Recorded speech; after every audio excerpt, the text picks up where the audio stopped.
માનવ મગજ દરરોજ હજારો નિર્ણયો લે છે. એટલે સવારે ઉઠીને શું પહેરવું ત્યાંથી લઈને. હા, રાત્રે કઈ સિરિયલ જોવી ત્યાં સુધી. બિલકુલ. આપણે સતત નાની મોટી પસંદગીઓ કરતા જોઈએ છીએ. પણ આમાંથી મોટાભાગના નિર્ણયોની ખબર છે ને કોઈ લાંબા ગાળાની અસર હોતી નથી. એ રોજિંદી બાબતો છે. સાચી વાત. પરંતુ જીવનમાં અમુક પસંદગીઓ એવી હોય છે જે કોઈ સામાન્ય નિર્ણય નથી હોતી, પણ તે સમગ્ર અસ્તિત્વનો પાયો હોય છે. એકદમ સાચું. આ એવી પસંદગીઓ છે જે કોઈપણ વ્યક્તિના ભવિષ્યની અને તેના અંતિમ મુકામની દિશા નક્કી કરે છે. અને આ જટિલ પ્રક્રિયાને સમજવા માટે જ આજે આપણે એક બહુ જ પ્રભાવશાળી લખાણ પર ચર્ચા કરવાના છીએ, જેના રચયિતાનું કોઈ જ નામ નથી. હા, અને છતાં તે હજારો વર્ષોથી માનવજાતની સૌથી મોટી મૂંઝવણનો ઉકેલ આપતો આવ્યો છે. તો સ્વાગત છે આજના આ સઘન અભ્યાસમાં. આજે આપણી પાસે ખૂબ જ વિશિષ્ટ સ્રોત છે.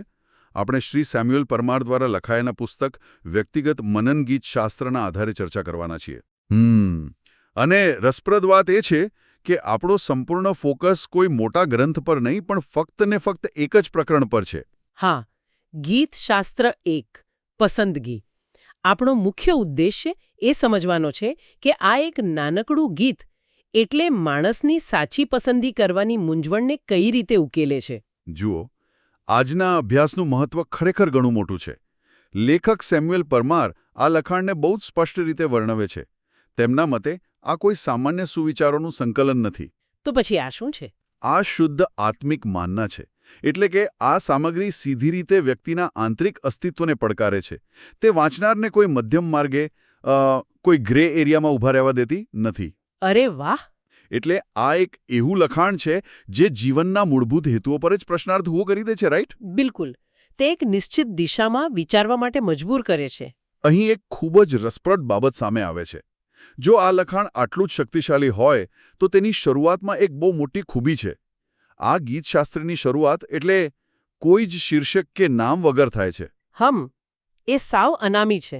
હા, સામાન્ય રીતે જ્યારે કોઈ લેખક આટલું મોટું દાર્શનિક લખાણ લખે ત્યારે સ્વાભાવિક રીતે જ તે પોતાનું નામ આપવા માંગે ને, પણ અહીં કવિ અનામી છે. આ તો એના જેવી વાત થઈ કે જાણે તમે કોઈ વિશાળ અને અત્યાધુનિક મહેલમાં પ્રવેશો. અને ત્યાં આર્કિટેક્ટની કોઈ તકતી જ ના હોય? એક્ઝેક્ટલી.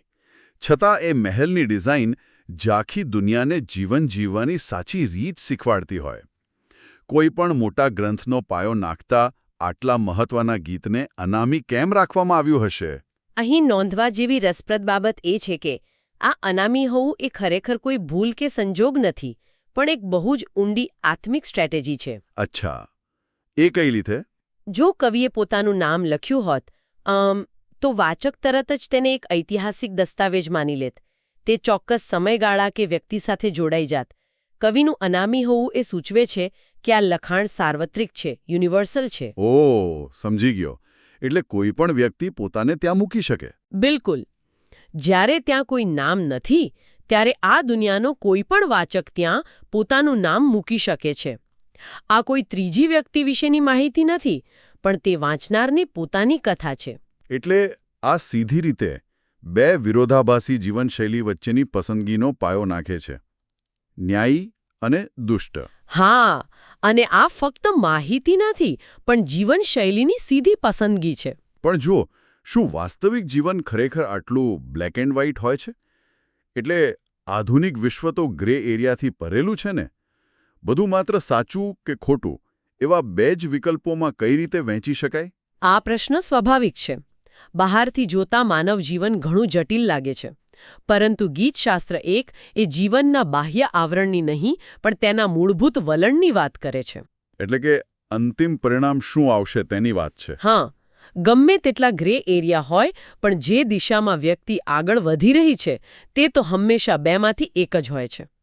ક્યાં તો વ્યક્તિના નિર્ણયો તેને આંતરિક વિકાસ અને ઈશ્વર તરફ લઈ જાય છે, અથવા તો તે વિનાશ અને અલગતા તરફ લઈ જાય છે. સાચી વાત. અને બીજી એક અગત્યની વાત, નિષ્ક્રિય રહેવું અથવા તો કોઈ નિર્ણય ન લેવો એ પણ એક પ્રકારની પસંદગી છે જે આપોઆપ ખોટા વહેણમાં ધકેલી દે છે. આ આદર્શવાદ સાંભળવામાં બહુ સારો લાગે છે, પણ વાસ્તવિક દુનિયામાં બહાર નજર કરીએ ને તો ચિત્ર સાવ અલગ જ હોય છે. આપણા સ્ત્રોતમાં પણ નોંધ્યું છે કે દુષ્ટો સમૃદ્ધ જણાય છે. અને આ બહુ જ કડવી વાસ્તવિકતા છે. હા, જે લોકો નીતિમત્તા નેવે મૂકી દે છે, શોર્ટકટ લે છે, તેઓ બહુ ઝડપથી પ્રગતિ કરતા દેખાય છે. તેમની પાસે રાતોરાત સત્તા અને સંપત્તિ આવી જાય છે. તો આવા સમયે કોઈ માણસ આ સાચો માર્ગ કેમ પસંદ કરે? જો આપણે આને વ્યાપક સંદર્ભમાં જોઈએ તો આ ખરેખર માનવ ઇતિહાસની સૌથી પીડાદાયક મૂંઝવણ છે. માનવ મગજ એવી રીતે જ પ્રોગ્રામ થયેલું છે કે તે તરત મળતા ફાયદાને જલ્દી સ્વીકારે છે. હા, જેને ઇન્સ્ટન્ટ ગ્રેટિફિકેશન કહેવાય છે. બિલકુલ. પણ લેખક સેમ્યુઅલ પરમાર આ પુસ્તકમાં બહુ સચોટ રીતે સમજાવે છે કે આ સમૃદ્ધિ એક દૃષ્ટિભ્રમ છે. સ્રોતમાં ક્ષણિક સમૃદ્ધિ અને સનાતન વાસ્તવિકતા વચ્ચેનો બહુ મોટો ભેદ સ્પષ્ટ કરવામાં આવ્યો છે. પણ દ્રષ્ટિભ્રમ કઈ કહીએ?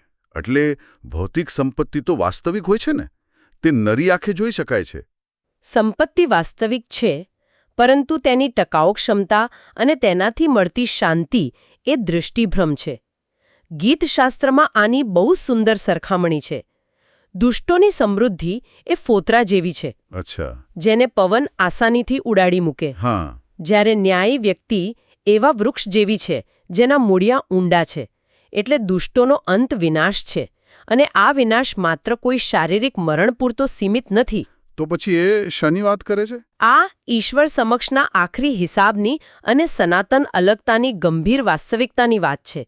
આ જ પરિપ્રેક્ષ્ય વ્યક્તિને સાચી પસંદગી કરવા પ્રેરે છે.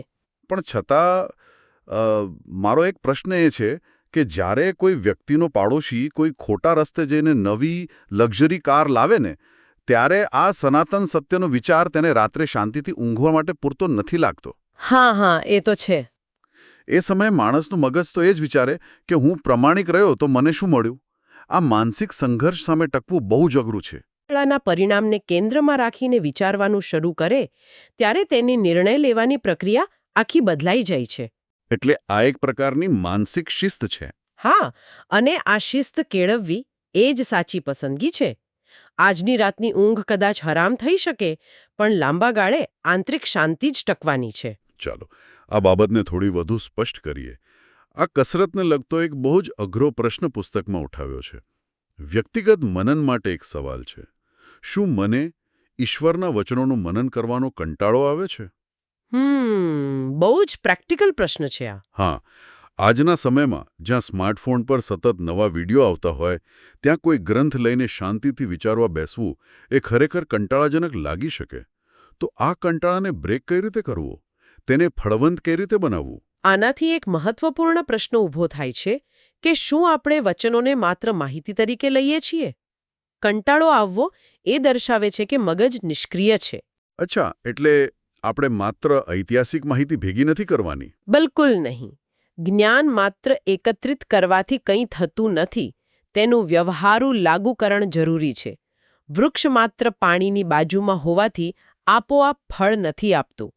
તેણે મૂળિયા ઊંડા નાખીને પાણી શોષવું પડે છે. તો રોજિંદા જીવનમાં આ સક્રિય પ્રક્રિયા વાસ્તવમાં કેવી દેખાય? પ્રેક્ટિકલ લાઈફમાં આનો અર્થ એ છે કે જ્યારે પણ તમે એટલે કે કોઈ પણ વ્યક્તિ કોઈ વચન વાંચે ત્યારે તેને પોતાની વર્તમાન પરિસ્થિતિ સાથે જોડવાનું છે. એટલે કે કોઈ મુશ્કેલ નિર્ણય લેવાનો હોય ત્યારે વિચારવું કે આ વચન મને શું સલાહ આપે છે, રાઈટ? એકદમ સાચું. જ્યારે વ્યક્તિ જુએ છે કે આ વચનો ખરેખર તેના ક્રોધને શાંત કરી રહ્યા છે, ત્યારે તે કંટાળો આપોઆપ આનંદમાં પરિવર્તિત થઈ જાય છે. ફળવંતતા એ કોઈ ચમત્કાર નથી. તે સાચી પસંદગીઓનું પરિણામ છે. સમજી ગયો. અહીં લેખક સેમ્યુઅલ પરમારના અભિગમની વિશેષ નોંધ લેવી પડે. સ્રોતમાં સ્પષ્ટ છે કે તેઓ કોઈ જ સમાધાન કે ભેળસેળ કરતા નથી. સાચાને સાચું અને ખોટાને ખોટું. હા, એમનો અભિગમ એકદમ સીધો અને સ્પષ્ટ છે. પણ માની લો કે કોઈ માણસને અચાનક અહેસાસ થાય કે તે અજાણતા જ ધીમે ધીમે કોઈ વિનાશક માર્ગ તરફ ઢળી રહ્યો છે, તો ગીતશાસ્ત્ર એકની આ પસંદગી તેને ફરીથી સાચા માર્ગ પર આવવામાં કેવી રીતે મદદ કરે? દુષ્ટ માર્ગની શરૂઆત ક્યારેય કોઈ મોટા અપરાધથી નથી થતી. તેની શરૂઆત નાના સમાધાનોથી થાય છે. આને સમજવા માટે આપણે એક સ્પેસશિપનું ઉદાહરણ લઈએ. સ્પેસશિપ રસપ્રદ છે. કઈ રીતે? જો કોઈ સ્પેસશિપ અવકાશમાં જઈ રહ્યું હોય અને શરૂઆતમાં તેની દિશામાં માત્ર 1 જ ડિગ્રીનો ફેરફાર થાય તો કોઈને ખબર પણ ન પડે. હા, 1 ડિગ્રી તો સાવ સામાન્ય લાગે. પણ 1 વર્ષ પછી જ્યારે તે લાખો કિલોમીટર દૂર પહોંચે ત્યારે તે પોતાના નિર્ધારિત લક્ષ્યથી સાવ અલગ જ દિશામાં ભટકી ગયું હોય છે. અરે વાહ, આ ઉદાહરણ ખરેખર બહુ સચોટ છે. માનવ જીવનમાં પણ આવું જ થાય છે ને? બિલકુલ. થોડુંક જૂઠ, ઓફિસમાં કરેલી થોડીક અપ્રમાણિકતા, આ બધું 1 ડિગ્રીનો ફેરફાર છે. પણ સવાલ એ છે કે જ્યારે માણસ એ લાખો કિલોમીટર દૂર ભટકી ગયો હોય ત્યારે તેને પોતાની વાસ્તવિક સ્થિતિનો ખ્યાલ કઈ રીતે આવે? આમાં આત્મનિરીક્ષણ કઈ રીતે કામ કરે? અને અહીં જ પવિત્ર લખાણોની સૌથી મોટી તાકાત છે. તે વ્યક્તિ માટે એક અરીસાનું કામ કરે છે. તે ક્રિટિકલ થિંકિંગ એટલે કે વિવેચનાત્મક વિચારસરણી પ્રેરે છે. એટલે તે આપણને આપણી 1 ડિગ્રીની ભૂલ શોધવા મજબૂર કરે છે. હા, સનાતન સત્યને યાદ રાખવાથી વ્યક્તિ પોતાનો ભટકેલો માર્ગ સ્પષ્ટ જોઈ શકે છે અને ફરીથી પોતાની જાતને વિનાશક માર્ગથી અળગી કરી શકે છે. આ ચર્ચા ખરેખર બહુ જ અદ્ભુત રહી. આપણે આજના આ સઘન અભ્યાસના અંત તરફ જઈ રહ્યા છે તો મુખ્ય તારણો જોઈ લઈએ. આપણે સમજ્યા કે ગીતશાસ્ત્ર એક સાર્વત્રિક છે. ક્ષણિક સમૃદ્ધિ પાછળ ન દોડતા સનાતન પરિપ્રેક્ષ્ય અપનાવવો જોઈએ. અને ઈશ્વરના વચનો પર આનંદથી મનન કરી જીવનમાં ફળવંતતા લાવવી જોઈએ. બિલકુલ. આજના આ માહિતીના અતિરેકવાળા યુગમાં સ્પષ્ટ પસંદગી કરવી કેટલી આવશ્યક છે ત્યાં લખાણ આપણને બહુ સારી રીતે સમજાવે છે. સાચી વાત. અને આજના આ સઘન અભ્યાસના અંતે એક ઊંડો વિચાર મૂકી જવાની ઈચ્છા થાય છે. ગીતશાસ્ત્ર એ માત્ર એક ગીત નથી, પરંતુ એક દરવાજો છે. બહુ જ સુંદર વિચાર છે. જો આખી જિંદગી એ ગીતશાસ્ત્રના બાકીના ગીતો જેવી હોય, જેમાં ક્યારેક આંસુ, ક્યારેક ખુશી તો ક્યારેક પસ્તાવો હોય, તો વિચારો કે આજે તમે જે પસંદગી કરી રહ્યા છો તે ભવિષ્યમાં તમારા જીવનનું કેવું ગીત રચશે. ખરેખર આ વિચારવા જેવું છે. શું આજની પસંદગી આવતીકાલના આનંદનું ગીત બનશે કે પછી વિનાશનો વિલાપ? આ પ્રશ્ન સાથે આપણે આજની ચર્ચા પૂર્ણ કરીએ છીએ. આજના સઘન અભ્યાસમાં જોડાવા બદલ ખૂબ ખૂબ આભાર. હા, આપ સૌનો આભાર.